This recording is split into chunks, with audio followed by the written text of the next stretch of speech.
하나님께서 저와 여러분을 부르셨음을 기억하고 우리가 직분이 중요한 게 아니라 어느 자리에서나 우리가 겸손히 섬기는 저와 여러분 모두가 되시기를 축복합니다.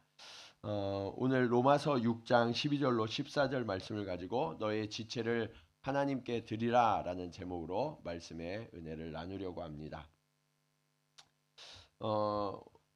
오늘은 부활주일이자 청직임명주일이죠. 사실 이 두 개의 절기가 겹쳤기 때문에 그 어느 때보다 우리 섬기는 분들이 굉장히 분주하고 바쁘셨어요. 어제도 보면 아침 9시부터 막 저녁 늦게까지 계속해서 이렇게 섬기셨던 그 섬김이 너무나 크고 감사했습니다. 그런데 우리가 이때만 이렇게 바쁜 게 아니라 주님이 오시면 주님이 부활하셔서 제자들을 만나는 순간부터 사실은 이게 분주하고 바빴어요. 예. 가끔 우리 성도들이 그러거든요. 목사님, 우리 교회는 작은데 너무 바빠요. 이렇게 말씀하세요. 그런데 우리만 그런 게 아니라 주님이 오셨을 때부터 그러셨다라는 것을 우리가 기억할 수 있어야 합니다.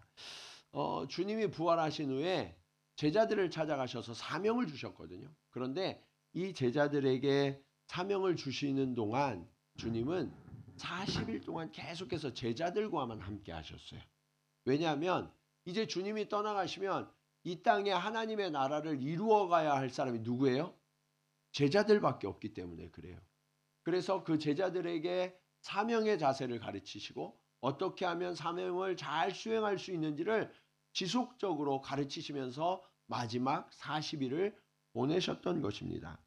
그래서 예수의 부활은 부활했구나, 기쁘다, 감사하다 하고 끝나는 게 아니라 그 순간부터 사명의 부르심을 힘입은 자라는 것을 깨닫고 그 사명의 자리를 준비하는 그런 제자들이 되어야 하는 것입니다.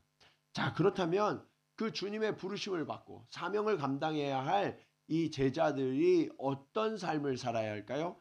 첫 번째로 죄의 지배와 욕망에 대한 순종을 그치셔야 합니다. 여러분, 우리가 주님 앞에 설 때 가장 먼저 깨달아지는 게 뭐냐면 내가 죄인이라는 사실이에요. 그래서 주님 앞에 감히 설 수 없는 그런 존재라는 사실을 우리는 깨닫게 됩니다. 그것을 가장 잘 보여주는 장면이 베드로가 처음 예수님을 만나는 장면이에요. 예수님께서 베드로를 만나 주셨을 때 베드로는 어떻게 고백했냐면 주여 나를 떠나소서 나는 죄인이로소이다 라고 고백하거든요. 여러분, 주님 앞에 딱 서면 그 주님의 영광과 주님의 그 거룩하심과 순결하심 앞에 나는 죄인됨을 고백할 수밖에 없어요. 이게 너무너무 통렬하게 깨달아지거든요. 그러니까 그 주님 앞에 설 때 내가 주님 앞에 설 자격이 없구나. 난 너무나 부끄럽구나. 주님으로부터 떠나야 하겠구나 하는 것을 느낄 수밖에 없다는 거예요. 사도 바울도 그것을 깨닫고 오늘 본문에서 이렇게 명령합니다. 12절 말씀 같이 한번 읽어볼까요? 자, 시작.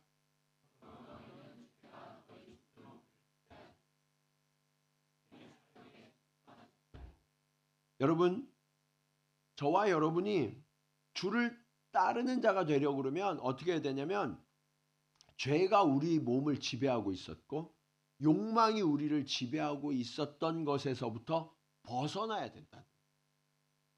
여전히 죄의 지배를 받으면서 하나님의 지배를 받을 수는 없거든요. 그래서 우리는 철저하게 죄와 욕망으로부터 벗어나서 그것을 단절하는 그런 삶을 시작하는 순간이 언제냐? 그게 주의 부활을 만나는 순간이라는 거예요.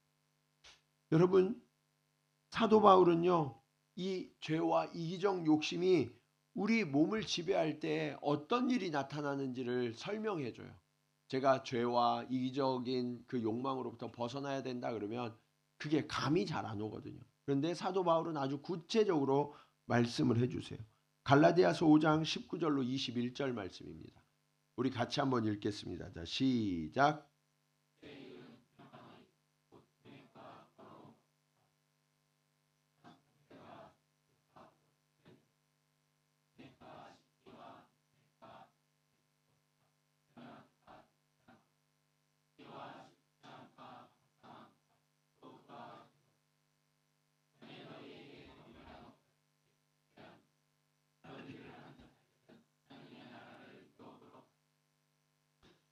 여러분, 하나님을 믿는다고 하면서도 육체의 일을 따르는 사람들이 있었다는 거예요. 그 육체의 일을 버리라고 말씀하시는데 그 육체의 일을 세 가지 정도로 사도 바울이 분류하고 있어요. 죄에 속한 일. 첫 번째는 자신의 육체에 행하는 그 음행과 더러운 것과 호색과 술 취함과 방탕함에 대해서 이야기하고 있습니다. 이것이 우리의 육체를 더럽게 하는 거예요. 그래서 주님 앞에 가까이 갈 수 없게 만드는 것이라는 거예요. 그리고 영적으로도 우리를 더럽게 하는 게 있대요. 그게 뭐냐? 우상 숭배와 주술과 이단이라고 말씀하고 있죠. 우리가 살아가는 이 일본 땅은 한 200m, 300m만 가면 우상들이 곳곳마다 있어요. 그렇죠? 그래서 사람들은 그곳에서 절을 합니다. 그 우상으로부터 우리가 벗어나야 한다고 주님 말씀하세요. 그러면 우리 한국인들은 괜찮냐? 한국인들은요, 훨씬 더 어쩌면 이 우상숭배에 익숙한 사람들인 것 같아요. 요즘 현대의 우상숭배 누가 해요? 이렇게 생각하시지만 여러분, 사업 시작하는 데 가보세요. 사업 시작할 때 다 뭐예요? 다 고사지네요. 네. 그리고 이렇게 엄청난 최신 첨단의 빌딩을 짓는데 빌딩을 처음 지을 때 공사를 시작할 때 뭘 해요? 거기서도 고사를 치네요. 예. 돼지머리 갖다 놓고 절하고. 예. 심지어는요. 비행기를 만들고 우주선을 만드는데도 그거 처음 만들 때 거기에서 고사를 지내더라고요. 여러분 최첨단 과학에 그 비행선을 만드는데 거기서 고사를 지내는 것이 한국인이에요.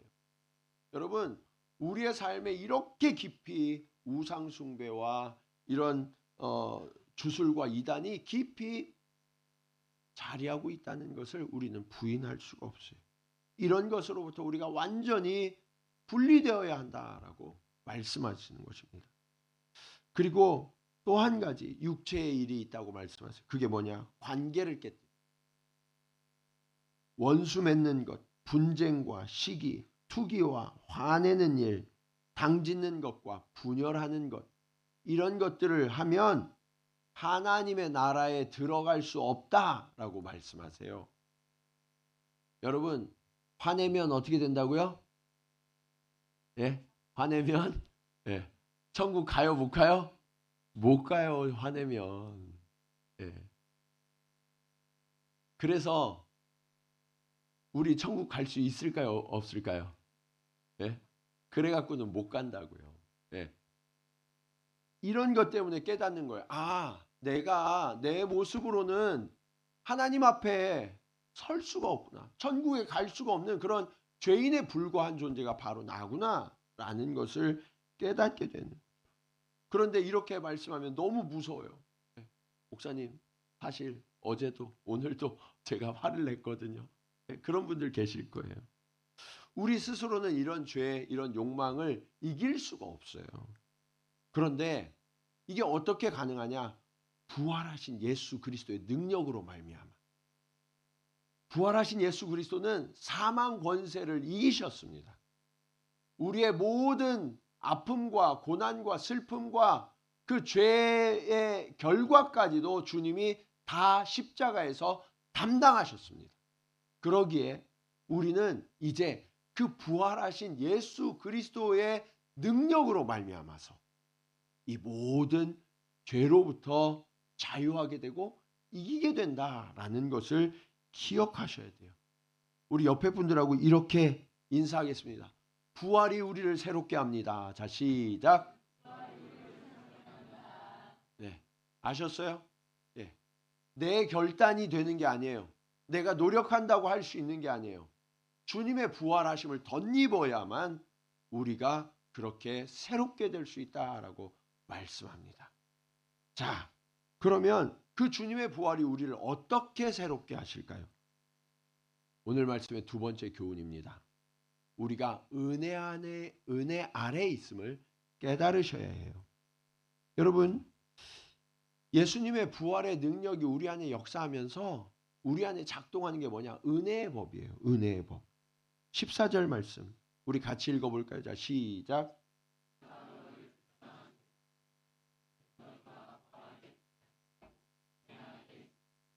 부활하신 예수 그리스도를 나의 구주와 주님으로 영접하게 되면 그때부터 무슨 일이 일어나냐? 죄가 더 이상 우리를 주장하지 못한다. 이 부활의 능력을 우리가 확신하게 됩니다. 죄가 더 이상 우리를 주장하지 못해요. 그리고 죄가 역사하지 못하기 때문에 그때부터 우리가 바뀌는 게 있어요. 그게 뭐냐? 우리의 세상이 바뀌는데 그동안은 우리의 세상이 법의 지배를 받는 세상이었거든요. 율법과 규정과 의식에 따라 움직여요.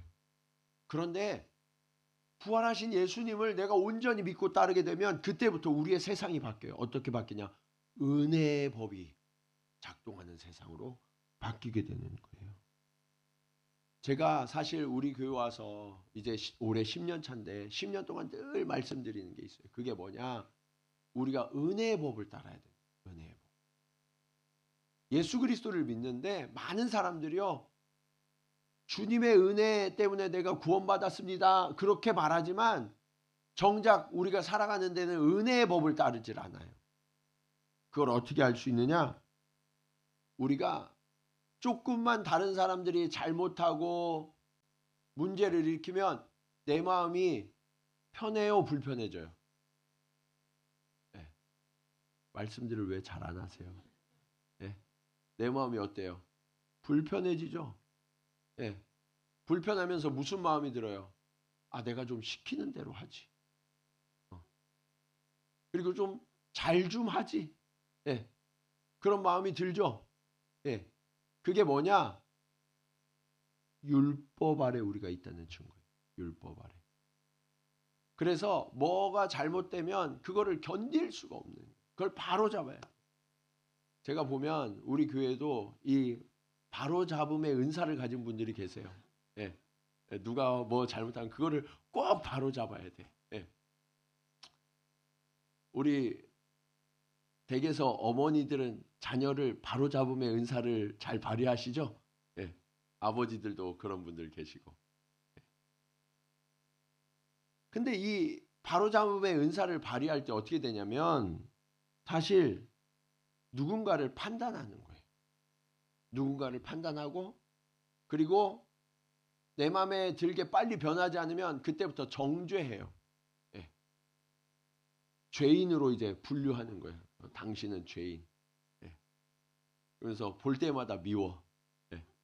그리고서 어떻게 해요? 죄인은 뭘 해야 돼요? 벌해야죠. 예. 죄인은 막 처벌한단 말이에요. 그래서 가끔 우리 자매님들이 죄인을 벌할 때 그러시잖아요. 오늘 밥 없어. 이렇게. 예. 예. 우리가 그런 벌들을 준단 말이에요. 예. 이게 우리가 율법 아래에 있는 증거예요. 그런데 이게 남들한테만 그러냐? 나 자신에게도 그래요. 나 자신에게도. 심지어 부활하신 주님을 2번이나 만났던 베드로가 그랬어요. 베드로가 부활하신 주님이 찾아오셔서 만났는데 한편으로는 기쁘면서 한편으로는 기쁘지가 않은 거예요. 왜 그럴까요? 예수님을 3번이나 부인하고 심지어 저주했던 이력이 있잖아요. 그게 생각나는 거예요. 아, 내가 주님 앞에 설 자격이 없는 자인데. 주님이 너 나를 3번 부인할 거야 말씀하셨을 때 어떻게 했어요? 다른 사람들이 다 버릴지라도 주님, 저는 절대로 주님을 버리지 않습니다. 저는 죽기까지 예수님을 끝까지 따를 겁니다. 큰 소리를 뻥뻥 쳤는데 그냥 그 작은 여종 하나가 지나가다가 당신 예수 따라다니던 그런 사람 아니야? 라고 하니까 겁이 덜컥 나서 그만 예수를 부인하고 또 예수를 저주하기까지 하면서 나는 예수를 모른다고 그렇게 부인했죠. 그러니까 부활하신 예수님 찾아오셨을 때 내 마음이 어때요? 내 마음이 천국이어야 되는데 지옥이에요. 너무 고통스러운 거예요. 내 스스로가 용납이 안 돼요. 그러니까 결국 그 죄책감이 베드로를 쓰러뜨려요. 어떻게 됐느냐? 결단을 하죠. 요한복음 21장 3절 말씀입니다. 같이 읽어볼까요? 자, 시작.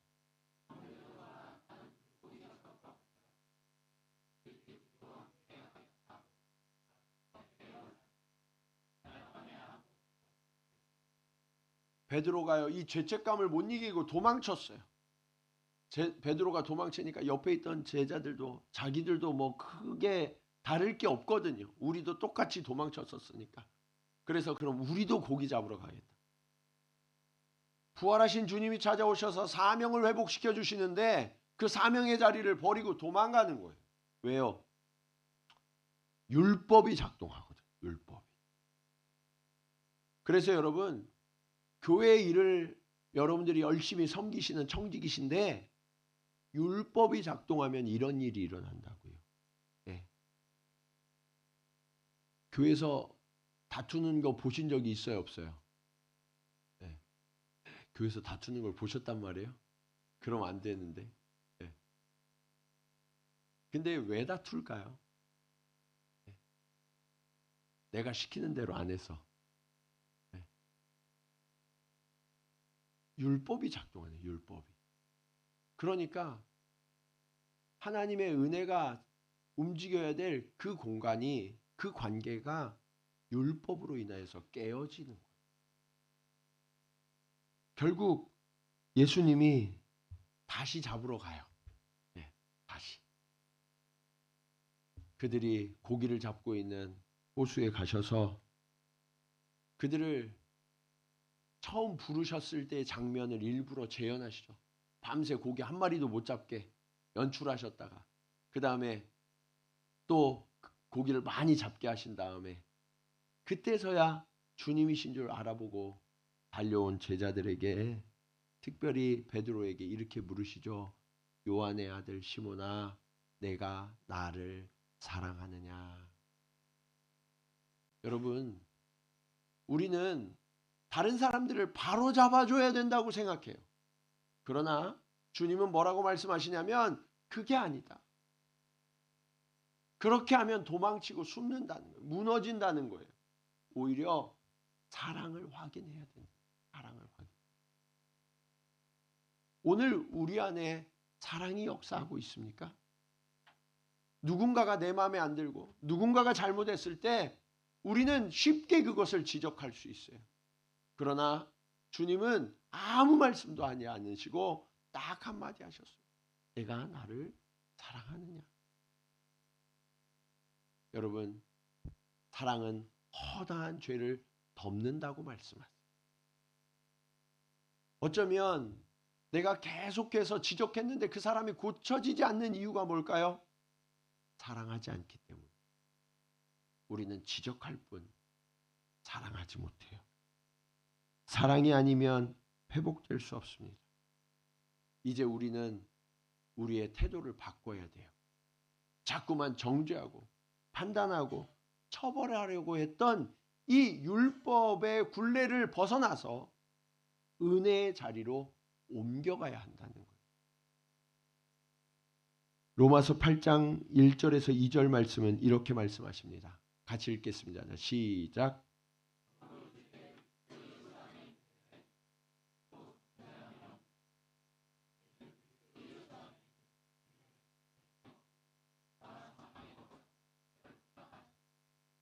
아멘이십니까? 생명의 성령의 법이 죄와 사망의 법에서 우리를 어떻게 했다고요? 이게 부활을 입은 성도들이 누리는 축복이에요. 그래서 여러분, 이제 오늘부터 달라지시기 바랍니다. 댁에 가셔서 남편과 아내가 서로를 대할 때, 부모와 자녀가 서로를 대할 때 내가 자꾸만 판단하고 정죄하려고 하면 내가 부활하신 예수님을 입어야 되는데 그러면서 사랑하냐고 한번 물어주세요. 네. 그리고 사랑한다고 말씀해 주세요. 이 사랑이 우리 안에 역사할 때 우리는 생명의 성령의 법이 역사해서 그 영혼이 살아나는. 네. 그때 아주 구체적인 역사들이 나타나요. 그게 갈라디아서 5장 22절에서 23절 말씀이에요. 우리 너무 잘 아는 말씀이죠. 같이 읽어볼까요? 자, 시작.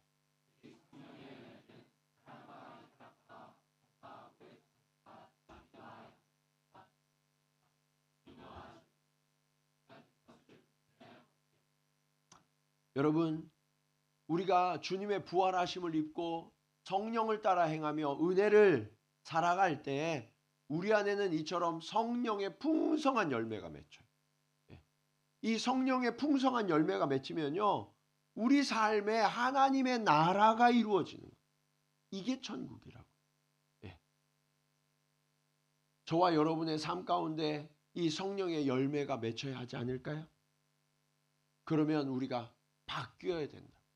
부활하신 예수님을 따라서 이제는 다른 사람들을 바라볼 때 판단하고 정죄하는 시선을 그치고 그런 말들을 좀 이제 그만하고 손가락질을 좀 그만하고 예수의 사랑으로 서로를 섬기며 서로를 세워줄 때 우리의 삶에 부활하신 예수님이 내 옆에 있다는 것을 비로소 깨닫게 돼요. 그리고 우리가 그렇게 성령의 열매들을 맺을 때 우리의 자녀들이 비로소 엄마 아빠가 믿는 신앙이 진짜인 줄 알겠어요 라고 이야기하는 거예요. 사랑하는 여러분, 우리가 육체를 따르고 욕망을 따를 때 우리는 스스로도 무너지고 다른 사람도 넘어뜨리며 우리의 소중한 관계도 깨뜨리는 그런 길을 지나왔는지도 몰라요. 그러나 이제 길을 돌이켜야 합니다. 그래서 사랑으로 모든 허물과 죄를 넉넉히 덮어주고 그 성령의 열매로 누군가의 삶에 그 생명의 열매들이 주렁주렁 맺히는 것, 이것이 하나님이 기뻐하시는 일이고요. 저와 여러분에게 부탁하신 일이에요. 오늘 그 사명의 자리로 나아가는 저와 여러분 되기를 간절히 축원합니다. 그렇게 은혜의 법이 작동될 때 우리의 삶이 확장되어져요. 어떤 확장이 이루어지느냐? 오늘 말씀의 마지막 교훈입니다. 우리 지체를 의의 무기로 하나님 앞에 드리게 돼요. 여러분, 우리는 이제 세상을 따르는 삶에서 주님을 따르는 삶으로 바뀌어야 되거든요. 13절 말씀 보시면 또한 너희 지체를 불의의 무기로 죄에게 내주지 말고 오직 너희 자신을 죽은 자 가운데서 다시 살아난 자 같이 하나님께 드리며 너희 지체를 의의 무기로 하나님께 드리라.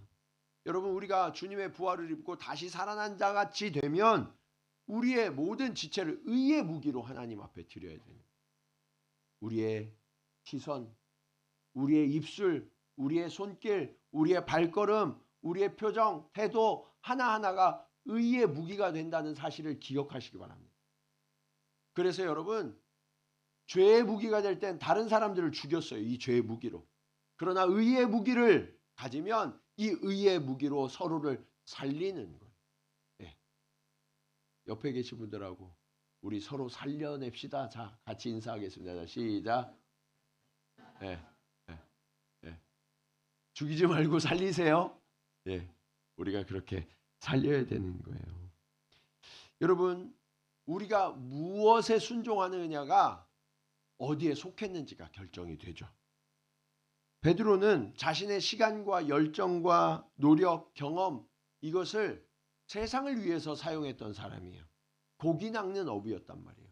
그런데 예수님이 저를 부르셔서 고기 낚는 어부가 아니라 사람 낚는 어부가 되라 라고 말씀하시면서 그의 인생이 완전히 변했어요.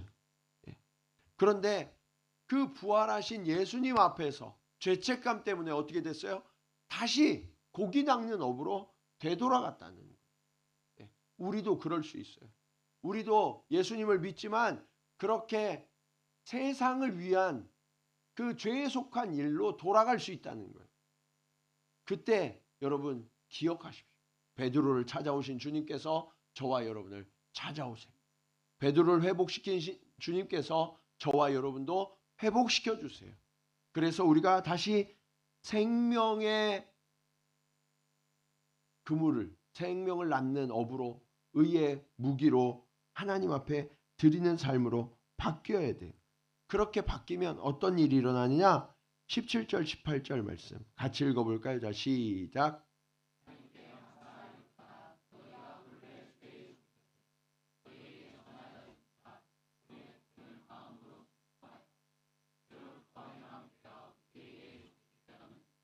여러분, 이제 우리가 죄로부터 해방되어 의의 종이 되었다라는 사실을 믿으십니까? 네. 그래서 더 이상 죄의 유혹이 여러분들을 무너뜨리지 못하도록 합니다. 우리는 이제 더 이상 죄의 종이 아니에요. 의의 종이 되었어요. 네. 그런데 어떻게 의의 종이 되었느냐? 오늘 이야기한 것처럼 하나님이 우리에게 주신 말씀, 그 교훈을 마음으로 순종할 때, 그때 비로소 의의 종이 된다라고 말씀하세요. 내 생각, 내 계획을 따라가면 죄의 종이 될 가능성이 훨씬 높아요.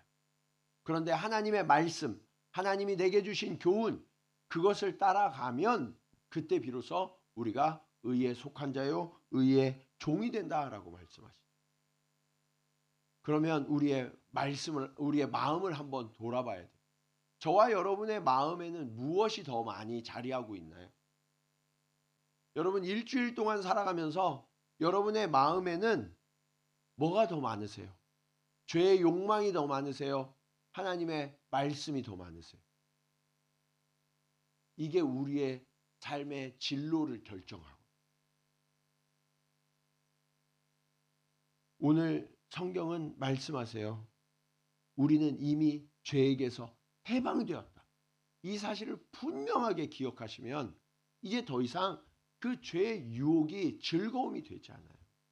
네.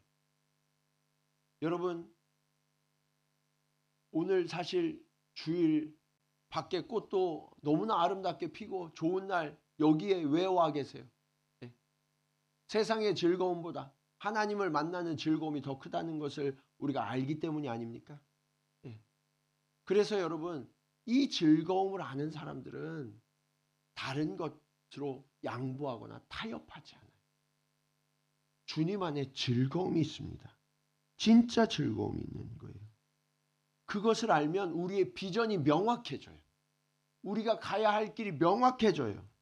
그러면서 삶에 대한 감사가 나타나기 시작해요. 이게 오늘 말씀의 마지막 교훈으로 이어집니다. 에베소서 3장 7절 말씀 우리 같이 읽어볼까요? 자, 시작.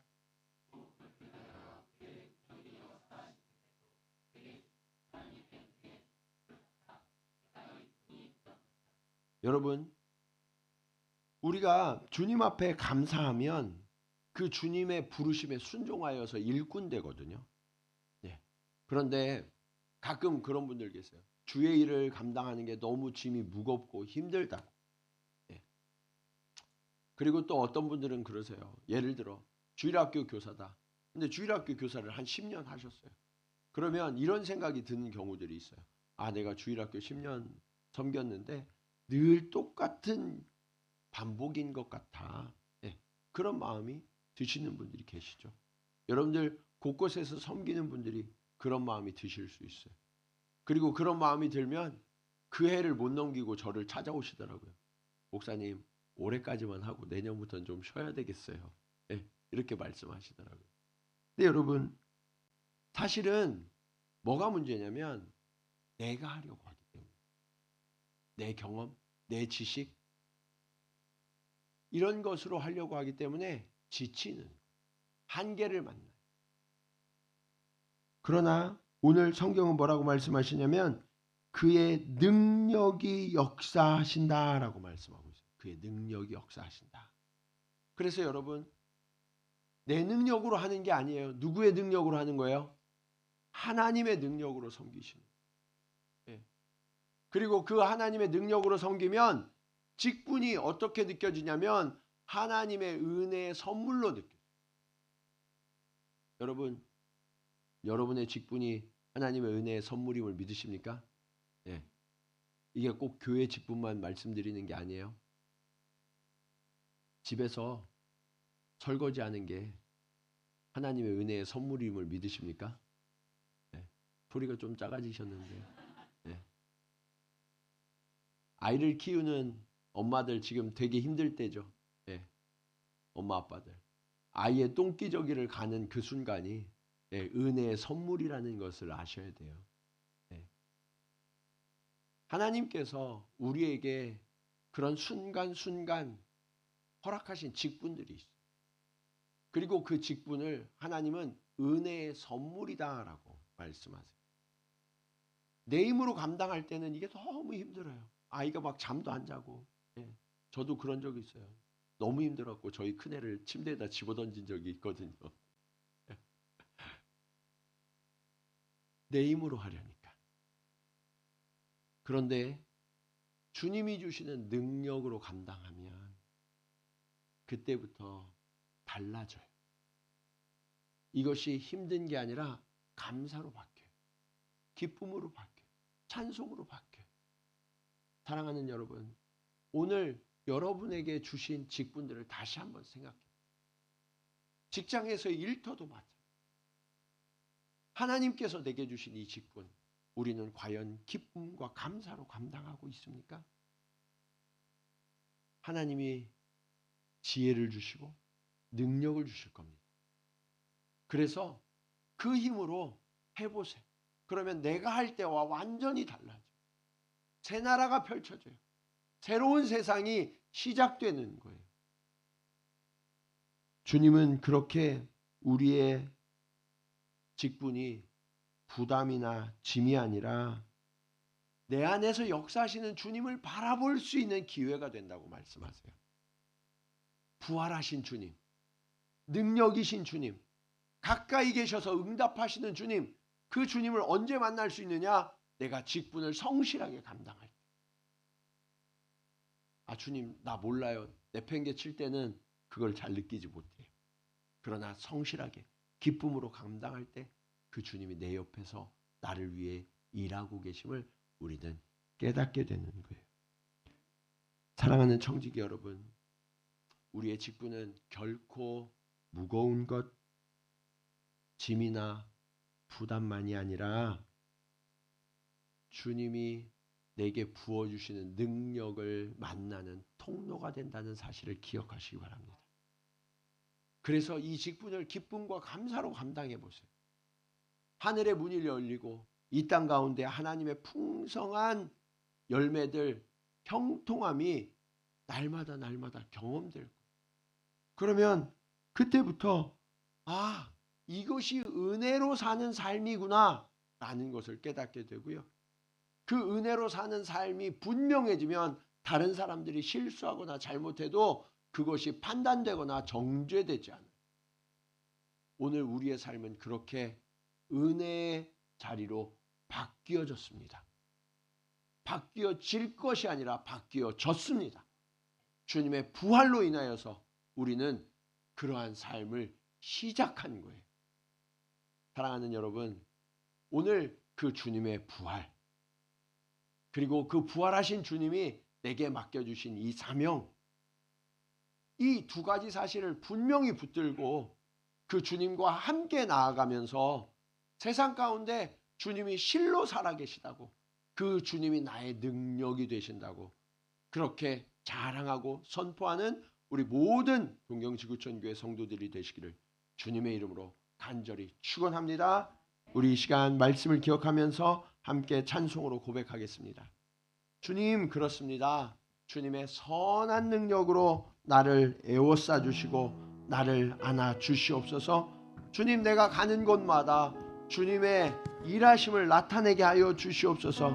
아버지여, 오늘 그 주님의 선한 능력이 나를 감쌈을 깨닫게 하시고 이제 내 삶을 주님께 드려오니 주님 나를 받아주시고 나와 동행하셔서 이 땅 가운데 하나님의 나라를 이루어 주시옵소서. 우리 함께 찬양하시겠습니다.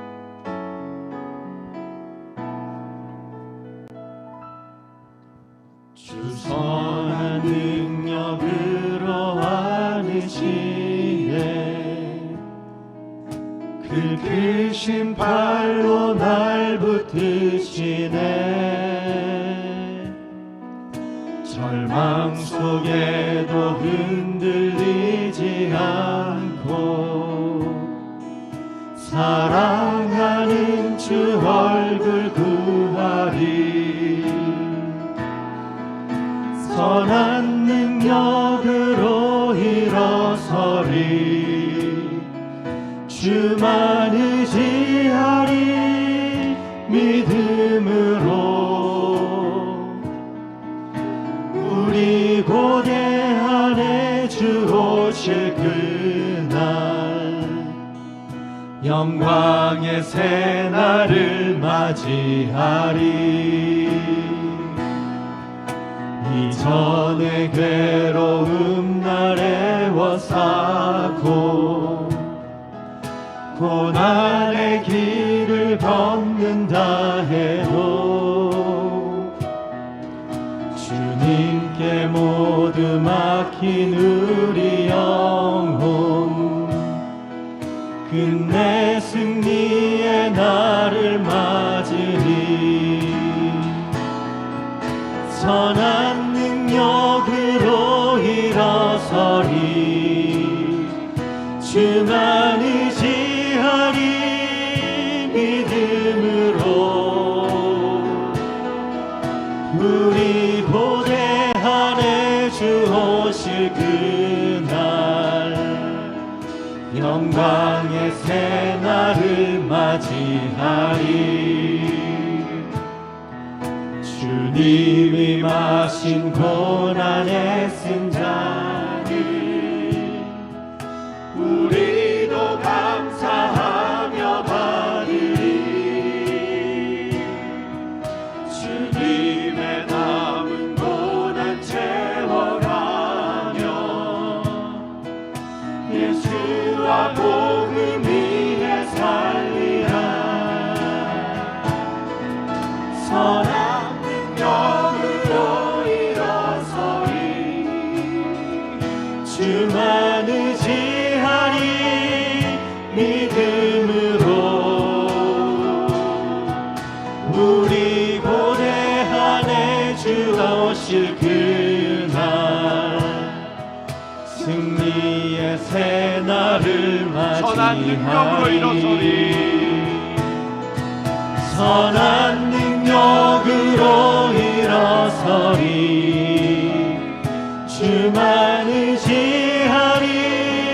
믿음으로 우리 고대 안에 주 오실 그날 영광의 새날을 맞이하리. 우리 시간 말씀을 기억하면서 함께 기도하기 원합니다. 하나님 아버지, 그렇습니다. 예수 그리스도의 부활로 인하여서 오늘 우리를 지배했던 그 죄의 지배와 욕망의 지배가 끝났음을 주님 선포합니다. 아버지 하나님, 우리가 더 이상 죄와 욕망의 노예가 아니라 의의 종이 되었음을 주님 기억하게 하여 주시옵소서. 그리하여서 주님, 우리가 율법과 정죄와 판단의 굴레에 여전히 있는 것이 아니라 이제는 은혜 아래 있음을 깨닫게 하여 주시옵소서. 사랑은 허다한 죄를 덮는다고 말씀하십니다. 아버지여, 우리의 허물과 모든 죄를 주님의 사랑으로 덮어 주시옵소서. 또한 아버지 하나님, 우리가 사랑하는 이들의, 우리의 지체들의 허물과 죄를 주님이 내게 주신 그 사랑으로 덮어주게 하시고 위로하게 하시고 격려하게 하시고 일으켜주게 하여 주시옵소서. 그리하여서 우리가 함께 모여 의의 지체, 의의 무기가 되어 하나님이 마음껏 들어 쓰실 수 있는 그런 도구로 하나님 앞에 드려지게 하여 주시옵소서. 우리의 삶이 그렇게 하나님의 앞에 드려지는 청지기들이 다 되게 하여 주시옵소서. 우리 간절한 마음으로 함께 기도하시겠습니다. 할렐루야. 아버지 하나님, 은혜를 감사합니다. 아버지 하나님, 오늘 우리가 이 땅을 살아갈 때 주님의 부활을 붙들고 그 부활의 능력에 힘입어 살아가는 주님의 자녀들 되게 하여 주시옵소서. 아버지 하나님, 주님은 부활하셨지만 여전히 아버지 하나님 율법을 살아가고 있는 일이 있으니까 때마다 죄의 굴레에 빠져서 스스로를 아버지 하나님의 책망하고 정죄하는 그러한 삶을 살아왔다면 아버지 하나님 이제는 그 모든 정죄와 판단이 징벌이 그쳐지게 하여 주시옵소서. 그리고 주님 사랑의 시선으로 서로를 바라보게 하시고 이해하게 하시고 덮어주게 하시고 오히려 내가 채워줄 수 있도록 주님 인도하여 주시옵소서. 아버지 하나님 그렇게 주님의 은혜의 법이 우리를 지배하는 삶을 살기 원합니다. 아버지 하나님 성령의 열매가 날마다 풍성하게 맺혀지는 그러한 천국을 살아갈 수 있도록 주님 도와주시옵소서. 아버지여 오늘 우리가 더 이상 죄의 병기가 아니라 의의 무기로 하나님 앞에 드려지기를 원합니다. 아버지 우리의 힘으로는 이 사명을 감당할 수 없으나 주님이 주시는 힘과 지혜와 명철로 능력으로 이 사명을 감당할 때 우리가 쉽고 가볍게 이 사명을 감당할 수 있음을 주님 고백합니다. 우리 한 사람 한 사람 오늘 주님 앞에 결단한 청지기들 가운데 성령의 능력을 더하여 주셔서 아버지 감사로 기쁨으로 아버지 하나님 사명을 감당하게 하시고 우리의 삶으로 주님 앞에 영광 돌리게 하여 주시옵소서. 하나님 아버지 오늘 예수 그리스도의 부활의 능력이 우리를 새롭게 하셨음을 깨닫게 하여 주시옵소서.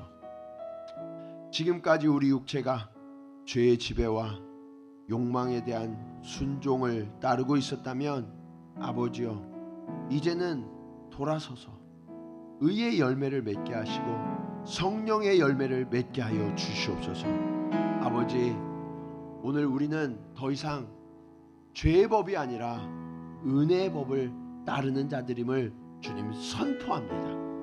아버지 스스로를 자책하거나 다른 이들을 정죄하고 판단하는 일들을 이제는 그치게 하시고 주님이 우리를 사랑의 시선으로 바라보시고 사랑으로 회복시켜 주셨듯 우리도 내 스스로를 또 다른 누군가를 끝까지 사랑의 시선으로 바라보게 하시고 끝까지 사랑하게 하여 주시옵소서.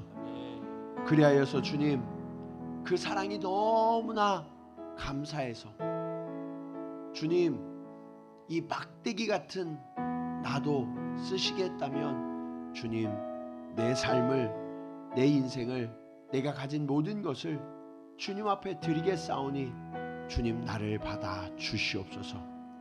그리고 주님 내 힘과 내 능력으로는 이 사명을 감당할 수 없음을 주님 고백합니다. 그러기에 성령의 지혜와 능력을 더하여 주시고 우리의 걸음걸음을 인도하여 주셔서 마침내 주님 앞에 서는 날 잘하였도다 착하고 충성된 종아 칭찬받는 모든 청지기들이 다 될 수 있도록 주님 역사하여 주시옵소서.